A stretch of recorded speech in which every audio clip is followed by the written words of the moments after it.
Hallelujah. ഇവർക്ക് കർത്താവ് കൊടുത്ത് അനുഗ്രഹിച്ച ആൺകുട്ടിയാണ്. പേര് കുര്യച്ചൻ, എരുമപ്പെട്ടി പതിയാര ഇടവകയാണ്.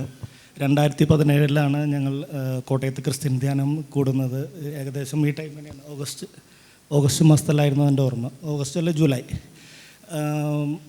തേർഡ് ഡേ വന്നിട്ട് ഈവനിങ്ങിൽ ബ്രദറായിട്ട് ബ്ലെസ്സിങ് ചെയ്യുന്ന ടൈമിലാണ് ബ്രദർ പറഞ്ഞത്, മൂന്നാമത്തെ ഞങ്ങൾക്കൊരു ആൺകുട്ടീനെ ദൈവം തരുന്നുണ്ട്, എന്തായാലും കിട്ടും, നന്നായി പ്രാർത്ഥിക്കുക, കിട്ടിക്കഴിഞ്ഞാൽ ഇവിടെ വന്ന് സാക്ഷ്യം പറയണം.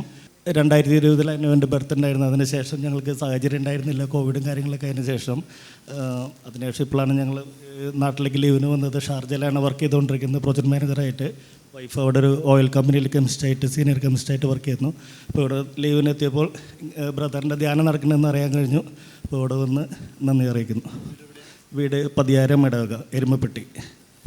എരുമപ്പെട്ടിയിലാണ് വീട്. ഇവർ കോട്ടയം കളത്തിപ്പടി ക്രിസ്ത്യനിൽ നമ്മുടെ ധ്യാനത്തിൽ പങ്കെടുത്തു. ഇവർക്ക് 2 പെൺകുഞ്ഞുങ്ങളേ ഉള്ളൂ അല്ലേ? കുഞ്ഞുങ്ങൾ വന്നിട്ടുണ്ടോ ഇവിടെ? ഉണ്ട്.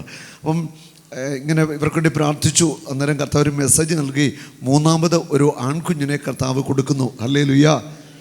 അപ്പം അവർ വലിയ സന്തോഷത്തോടെയാണ് കർത്താവ് കൊടുത്ത ഈ ആൺകുഞ്ഞിനെയായിട്ട് ഇവിടെ സാക്ഷ്യം പറയാൻ വന്നിരിക്കുന്നത്. ഹല്ലേലൂയ. ശരിയല്ലേ? ശരിയാണ്. എൻ്റെ പേര് ഡാനിയേൽ. ഹല്ലേലൂയ. അപ്പോൾ ദാനിയേൽ. അപ്പോൾ ഈ ആൺകുഞ്ഞിനെ നൽകി അനുകരിച്ച കർത്താവിൻ്റെ സ്നേഹത്തിന് നന്ദി പറയാം.